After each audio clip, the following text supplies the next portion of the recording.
This is what I believe. My goal is to empower the people, give them the right to vote in and vote out. They really haven't had that right because, in recent decades, and I didn't say months or years, you've had, again, back to the democratic machine, where it was understood that whoever they put on that line had an unfair advantage in becoming the next mayor in the city. And we've seen that it has worked, with the exception of, in recent years, Bob Bowser, who ran against line A and B. And I said, I was part of that campaign on a grassroots level. But Okay. until we are able to empower the people to vote freely for who they want on that line, and not have a Leroy Jones decide, I want to put you on or I want to take you off, you are manipulating access to everyone else in the city of East Orange. Because basically you're saying, we're the best, we know all the right ideas, we have the solution, right? And last time I checked, East Orange is not operating at a grade A level. And while I'm on the Okay. topic about just how exclusionary the practices have been, I've known the owner of the Dunkin' Donuts on Central Avenue in Halstead for over 35 years, as long as I've owned my first restaurant on South Harrison Street. So Okay. I've known them before they remodeled it, and we are on friendly terms. Now, they allowed me to put a poster in there last 2 weeks. I went back on Sunday, it was taken down. And in its place were all the incumbents' literature. So, Hmm. yes, I took it all down and put mine up. I went back today, passing through to meet some students of mine, and it was gone again. Wow. So it's just proof positive of folks want to silence you. And I can tell you they've been doing that across the city with even 75 Tenants Association. We try to, pull off some things so the citizenry could get access to information, who's voting. Um, One of the most recent one that they canceled was going to be, and we still are going to do it close by tomorrow.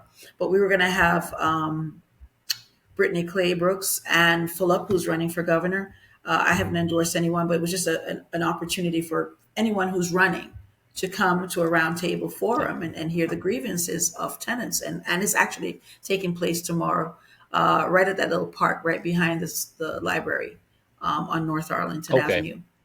And Okay. that was What? last minute. That last minute, the library called and canceled. And so when you look and see who's on the board at the library, again, the same culprits.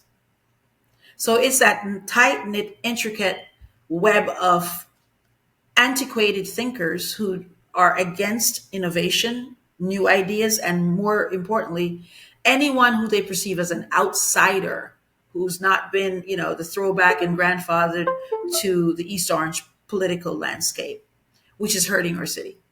It's interesting that you say that. I've heard that from other sources. That whole and I think this isn't so unique to East Orange. It happens many places, and I think that people don't realize that politics is power and it's money. And I think that even whether you're in a small town. East Orange is a small town relative to a Newark, right? And it's small relative to the state and the government. But even in small towns, there's a lot of money, millions of dollars that come in any small town through revenue. So it's definitely something that I've heard. So now on that point, Narda, what if you, let's say, for the primary, um, Ted Green wins, would you run as an independent going forward for the general? No, I think there's that time frame when you would have had to declare your party Okay, affiliation. I know the okay, reverse happened. I ran as an independent the first time I ran. So after the primary, I challenged Bob Bowser as an independent candidate. You said last interview we talked, you said that up until last year, the Democratic ticket was never split before in East Orange. That's what you said last time? Yeah, the how the ballot was. Yep, how the ballot was always line A all the way across. So it gave everyone Got it. who was not on the line a very unfair. They were at a disadvantage because someone looking for their name would have to sort of search for it. And that it's been proven psychologically, folks, if they're on the line, all they have to do is just click, click, click, click, click all the way across. What happened, and I unpacked what happened with Andy Kim. He sued um, uh, the machinery and said it's unconstitutional what you've been practicing. It gives unfair rise in terms of prominence, where the location to candidates on the line. They enjoy, a measure of advantage. And he was able to prove his case in court. And this was right before the presidential election. The pushback Okay. right away from yeah, the pushback right away was, it's going to be so hard to change the ballot. It's going to cause chaos. And the judge pretty much says, can it be done before the election? Yes, it can be done. The judge says, well, do it.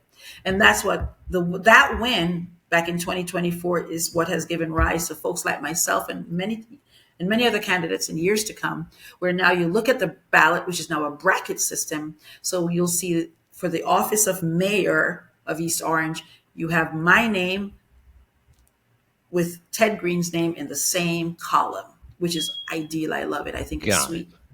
Well, just for people who don't understand either, because I want to, we did talk about this last time, but we didn't really get into it. So, Andy Kim, he's a senator, New Jersey senator. So, at Yes, he took, what made he him? was. Oh, go ahead. I'm sorry. Yes, he got Bob Menendez seat. Okay, and what point did he decide to sue? He decided to sue in order to change the balance system. Is there something Well, that what made was him? Is there yeah, anything that precipitated that? yes, yes, yes, and from all documentation, when you read the notes, he wanted to run for the seat, and Governor Murphy, Governor Murphy wanted his wife to have that seat. So there's a big pushback. Okay. Mr. Kim even tried going to some of the meetings for the Democratic candidates regarding that particular seat, and some of the meetings he was locked out of, physically locked out of. Wow. And he decided, you know what, I'm going to see you guys in court. So, yes, that's what gave rise to the lawsuit. And I'm happy he Okay. had the backbone to sue them finally. And that was a historical ruling. And again, like I said, folks like myself and all those who would want to run and would otherwise shy away from the process because they feel that they wouldn't have a sweet ballot position can now come and Got know it. that they're going to be, yes, absolutely. Okay. So you can totally obviously be in the same party, but still have room on the actual voting bracket to be placed in the Absolutely, same line. absolutely, absolutely. Interesting. Same column, same column. For everyday citizens, they don't really understand that at all. I don't think most people even understand that I don't even think that it some. even I happened. don't think some might even realize the change, but others will. Those seasoned party voters who are used to just go in and find line A, and all the Hmm. candidates for all the different offices are on line A going across, sheriff and, assembly and mayor and council person. They are going to have to be intentional about finding who they want to vote because you can have clearly, a movement of this and then down and back up and this one. You have to find the person that you really want to vote for.